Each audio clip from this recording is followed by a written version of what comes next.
do dia. Meditação.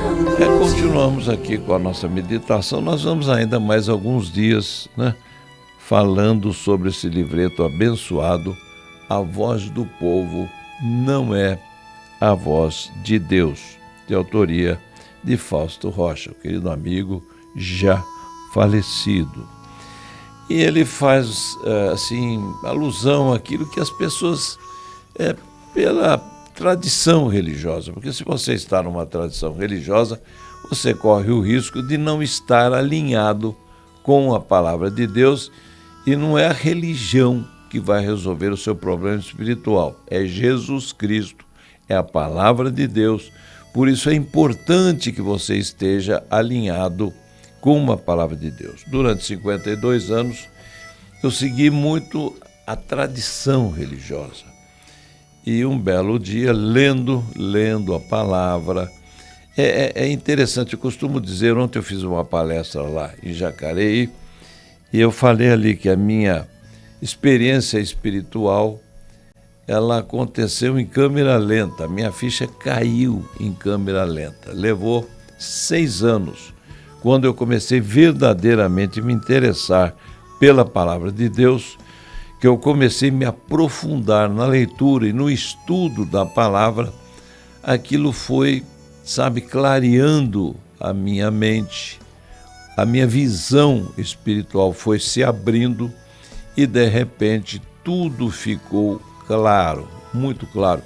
É como se fora você estar num quarto escuro que você não enxerga absolutamente nada, você não enxerga um palmo na frente do seu nariz, tudo escuro. E de repente você acende uma lâmpada e aí você tem uma visão acerca da escuridão que você estava mergulhado. E você vai dizer, puxa vida, como é que eu não vi isso antes? Não viu porque simplesmente a palavra de Deus tem a resposta. As coisas espirituais se entendem, se discernem espiritualmente. Se você não tiver a luz do Espírito Santo, na sua vida, você não tem condição de enxergar absolutamente nada. Você está com uma viseira, e você só vai enxergar aquilo que o pessoal quer que você enxergue.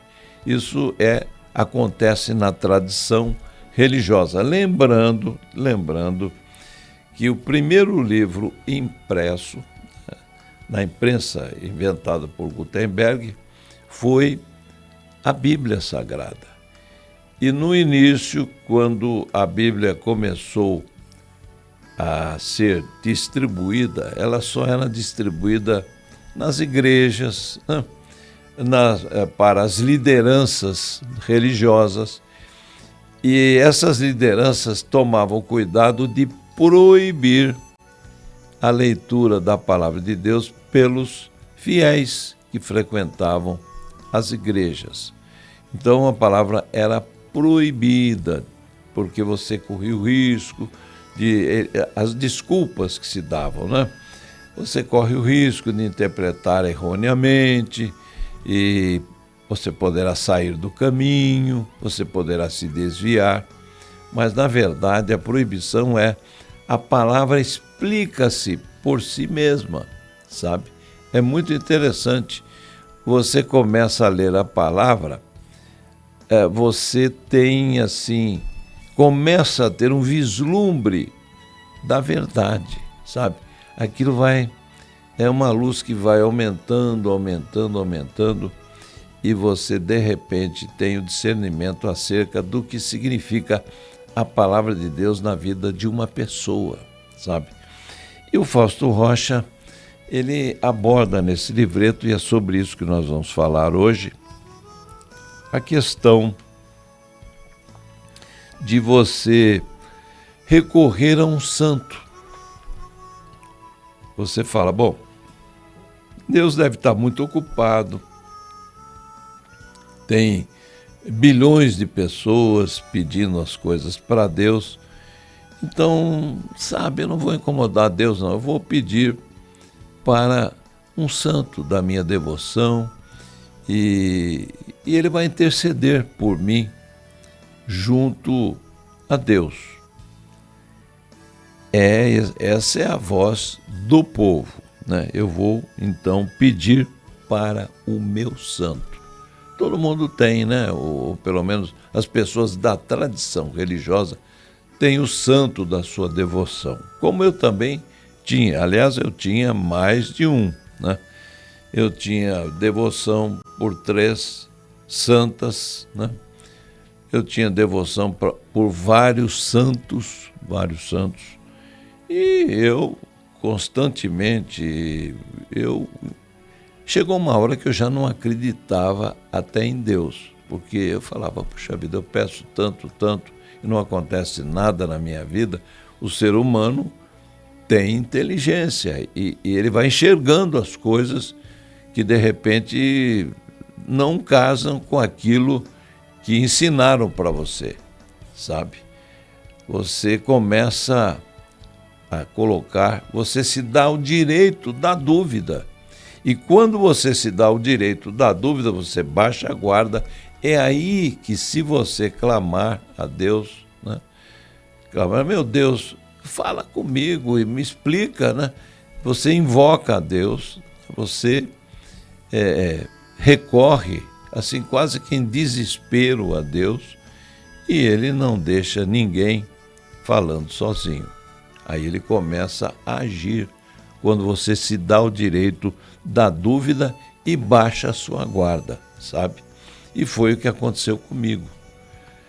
Eu tinha um problema sério de saúde mental, né? Que é o problema da síndrome do pânico, né? É algo assim que, na época que eu vivia essa síndrome do pânico, era menino, não havia diagnóstico, né? Tinha muita conversa fiada, não, isso aí é encosto, né? É um espírito que te perturba. E isso acontecia dentro da minha família, né? Da minha mãe, comigo, dos meus irmãos, todos. Nós tivemos, por traumas de infância e por traumas do relacionamento de minha mãe com meu pai. Então aquilo gerou algo que não havia diagnóstico. Então, é claro, você, quando tem um problema que você acha, inclusive, que é um problema espiritual, e de fato hoje eu vejo que era um problema espiritual. Só que nós começamos a procurar solução em lugares errados, né? Por que errados? Porque nós buscávamos outras religiões. Não, vai aqui, vai ali, e tem que tomar um passe, tem que ter um exorcismo. E, sabe, nada, absolutamente nada, funcionava. Às vezes você tinha até impressão, minha mãe tinha impressão, de que em tal lugar parece que resolveu. Mas quando a obra de Deus, ela tem começo, meio e fim. Agora, a obra do inimigo, ele tenta sempre imitar Deus. Só que ele não é Deus, né? Ele é super, hiper limitado. No confronto com Deus, ele é nada. Então, ele engana, ele é o pai da mentira, e durante um certo tempo você tem a impressão que aquele problema foi resolvido, sabe? E até mesmo problema financeiro. O inimigo das nossas vidas, quem recorre ao inimigo das nossas vidas, ele dá com uma mão e de repente ele tira com as duas, sabe? Você tem a impressão que aquilo foi resolvido, mas na hora H você percebe que deu alguma coisa errado. Aí você vai no mesmo lugar, não, mas está faltando você fazer isso, você não fez direitinho. E normalmente as pessoas sempre estão inventando alguma coisa para tomar o seu dinheiro. Essa que é a verdade. Então, eu fui educado, né, pela minha mãe, pela tradição religiosa, a acreditar, né, e fazer pedidos aos santos, né? Então, só que o que é que diz a voz de Deus, né? A voz de Deus difere daquilo que diz a tradição religiosa. Lá na primeira epístola de Pedro 1,16 está escrito: sede santos, porque eu sou santo. Então, você é que tem que ser santo, sabe? É um pedido que Deus faz para você. Sede santos como eu sou santo. É o Deus falando isso para você. Então, isso quer dizer que se você se santifica, você se torna um santo diante de Deus. Como é que você se torna santo diante de Deus? No momento que você recebe Jesus como seu único Senhor e Salvador, então você entra num processo de santificação. Imediatamente, a salvação é instantânea. No momento que você é salvo pela presença de Jesus na sua vida, imediatamente você se torna um santo pecador. Todo santo, né? Todo aquele que é salvo por Jesus, não deixa de ser um pecador. Nós somos pecadores, mas a partir do momento que você aceita Jesus como seu único Senhor e Salvador, você passa a ter o sangue de Jesus que te purifica de todo pecado. É algo extraordinário. Para algumas pessoas, bom, Rossi, isso é simples demais, né? Será que é isso mesmo?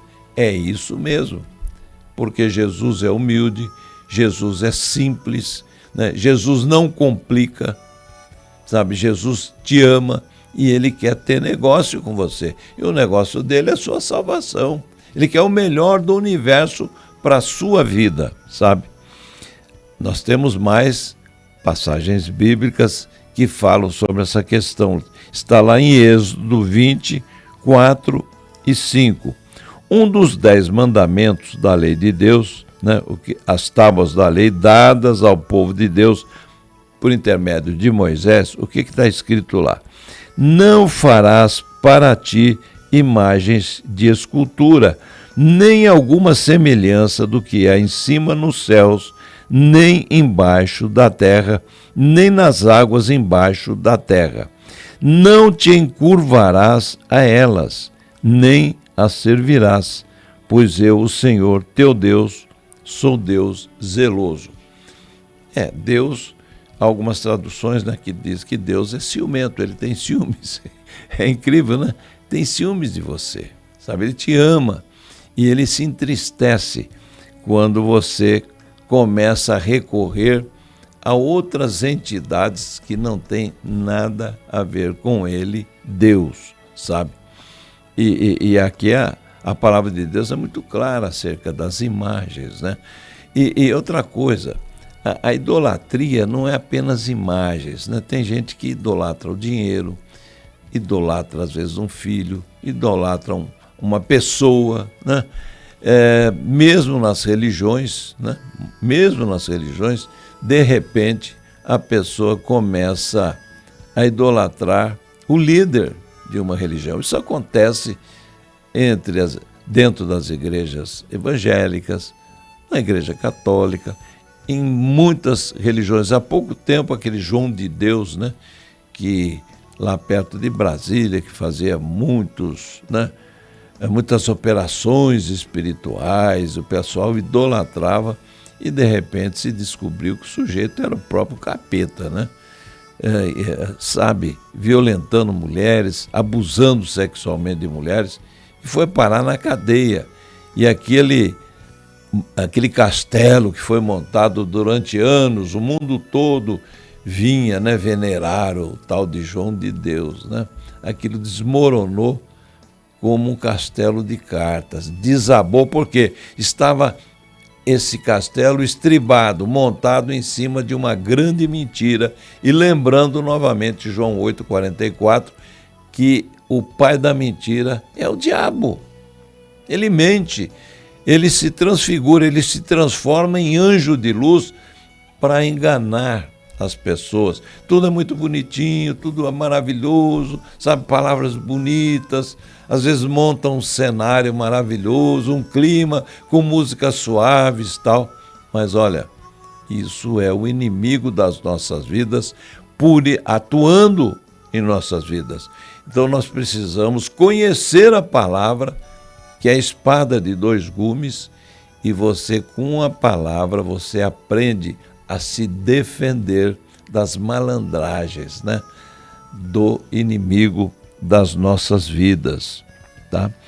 Agora, é esse versículo aqui, gente, esse versículo que eu vou passar para você, está lá na primeira epístola de Paulo a Timóteo, 2, versículo 5. Presta atenção o que está dito aqui. Se você é católico, pega aí a sua Bíblia, vai lá, 1 Timóteo 2, versículo 5. Porque há um só Deus e um só mediador entre Deus e os homens, Jesus Cristo, homem. Tem algumas traduções que fica só aí, né? É um só mediador entre Deus e os homens, Jesus Cristo. Mas algumas outras traduções, eu fico com esta tradução, Jesus Cristo, homem. Porque Jesus, repito, já falei isso aqui muitas vezes, é 100% homem e 100% Deus, sabe? E ele está ali mediando, ele está ali, sabe, intercedendo por você junto a Deus. Então, quando você recorre a um santo, por exemplo, né, você está fazendo algo inócuo, sem nenhum efeito. Porque o próprio Jesus falou que é um abismo intransponível. Santo, meu querido amigo, minha querida amiga, santo só funciona quando está vivo. Deus dá uma unção de cura, por exemplo, a um santo. Aí ele ora por você e o milagre acontece. Sabe, Deus usa o santo para orar por você, né? Ele está usando a palavra de Deus, né? Porque tudo é feito em nome de Jesus, em nome de Jesus. Então, você recebe o milagre, porque são as maravilhas de Deus, porque aquela pessoa tem a unção de cura, sabe? Tem o dom que é dado pelo próprio Deus de cura. As pessoas que recebem o dom para se comunicar com as pessoas, para levar a palavra de Deus para as pessoas, esse é um dom. Eu procuro fazer o melhor possível, mas, é claro, todos nós somos seres humanos com as nossas falhas, as nossas limitações, mas a palavra de Deus ela não volta vazia. Às vezes eu estou aqui, eu faço uma palestra, por exemplo, na Donep. E aí, quando eu termino a minha preleção, eu penso aqui comigo, puxa vida, eu não fui bem, alguma coisa, sabe, não funcionou. Você fica achando que você foi mal na preleção. E eis que, de repente, sabe, você começa a ver os frutos daquilo que você falou. Por quê? Porque não é você que resolve o problema da pessoa que ouviu a sua preleção. Quem resolve é Deus. E Deus transforma aquilo que não está bom em coisa ótima, em coisa maravilhosa, porque a palavra está dita na própria palavra, ela não volta vazia. E quando você vai com o coração aberto, querendo ajudar as pessoas, o trabalho que a gente faz na Donep é um trabalho voluntário, um trabalho que a gente não ganha nada. O nosso ganho, a nossa alegria é quando você vê a pessoa, como ontem lá em Jacareí, né? Nós fizemos uma palestra para poucas pessoas, deveria ter 25 pessoas, e 3 pessoas assim vieram à frente. E eu vi algumas pessoas que eu não consigo entender, porque são coisas de Deus que só Deus é que sabe. E de repente eu vi alguns homens, eu falando, normal como eu estou falando aqui com você, e de repente eu vi pessoas chorando, sabe? Homens chorando. E quando eu perguntei, fiz a oração do pecador, quantas pessoas fizeram essa oração? Umas 5 ou 6 levantaram a mão. Mas quando eu convidei, vem aqui receber um livrinho que explica a oração que a pessoa fez, 3 vieram, sabe? E depois eu conversei com essas pessoas, sabe? E é algo assim fantástico, fantástico. Porque você sabe que aquilo que aconteceu com as pessoas não tem nada a ver com você. Você foi simplesmente usado por Deus. Eu me dispus a ir lá, sabe, como voluntário. E a gente, é uma viagem, né, que a gente faz para ir para qualquer lugar. E aí você vê o resultado, você se alegra, você fica muito feliz. E aí o Fausto Rocha, nesse livreto, ele faz a sua reflexão final, a conclusão. Santo quer dizer separado para o serviço de Deus. São vidas preciosas que nos inspiram, são exemplos, mas nenhum santo deseja e nem pode tomar o lugar de Jesus, que é o único mediador entre Deus e os homens. As religiões, elas estão colocando outros mediadores, né? Algumas colocam mulheres, né? Como medianeira, mediadora, intercessora, advogada, quer dizer, até mais do que Deus, né? Então, é óbvio, sabe, a pessoa inteligente, se ela lê a Bíblia constantemente, ela vai vendo que isso não está de acordo, não está alinhado com aquilo que Deus quer da gente. Ele fala que é o único, se é o único, não tem nenhum, nem outro, e nem outra, sabe? Jesus Cristo é o único mediador, sabe? Então nenhum santo deseja e nem pode tomar o lugar de Jesus, que é o único mediador entre Deus e o homem.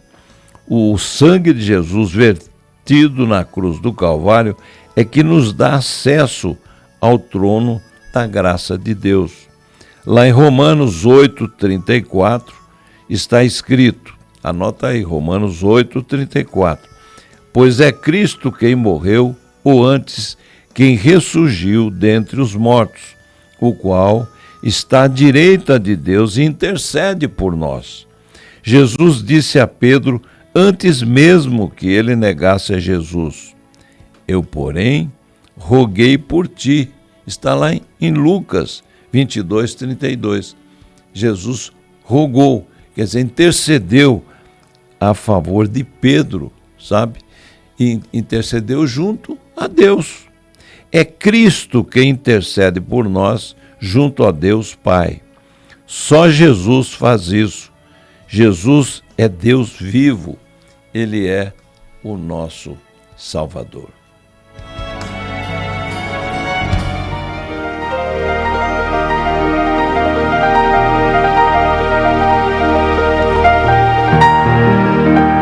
Momento de oração com Francisco Rossi. Soberano Deus e eterno Pai, mais uma vez, Pai querido, nós estamos na Tua presença, Pai. E o fazemos em nome de Jesus, intercedendo, pedindo, Pai, em nome de Jesus, a favor das pessoas, Pai. As pessoas que estão nos ouvindo, Pai. Nós sabemos que nada funciona, nada dá certo espiritualmente falando se não fizermos os pedidos, se nós não fizermos os nossos clamores sempre e exclusivamente em nome de Jesus. E eu te peço, Pai, eu intercedo, Pai, em nome de Jesus a favor das pessoas que estão nos ouvindo, Pai, que estão nos assistindo. Pai Santo, que Teu Santo Espírito toque nos corações, ó Pai. Nós sabemos que é uma guerra espiritual, que há o inimigo assoprando no ouvido de algumas pessoas, dizendo que ele está errado, não é isso, ele está equivocado, é uma mentira o que ele está falando, porque o inimigo é o pai da mentira e ele mente, e ele quer dar uma roupagem de verdade às mentiras que ele profere aos ouvidos daqueles que estão em busca de Ti, ó Pai. Que Teu Santo Espírito derrame as Tuas bênçãos sobre as pessoas que estão agora nos ouvindo, nos escutando. Que Teu Santo Espírito haja na vida daqueles que ainda têm dúvidas acerca da Tua santa e bendita palavra, Pai. Nós queremos Te pedir também a favor das pessoas cujos nomes estão no livro de oração da rádio, Pai. Nós temos pedido a favor das pessoas enfermas, das pessoas que têm um diagnóstico de doença incurável, Pai. Mas a última palavra pertence a Ti, e Tu és um Deus de milagres, um Deus que ainda faz milagres e vai continuar fazendo, porque Tu és um Deus o mesmo ontem, hoje e será eternamente, Pai. Pai Santo, em nome de Jesus, continua abençoando esta emissora, continua abençoando aqueles que aqui trabalham, continua abençoando os nossos patrocinadores, continua abençoando aqueles que nos acompanham, Pai. Nós Te pedimos e já Te agradecemos por tudo, em nome de Jesus. Amém.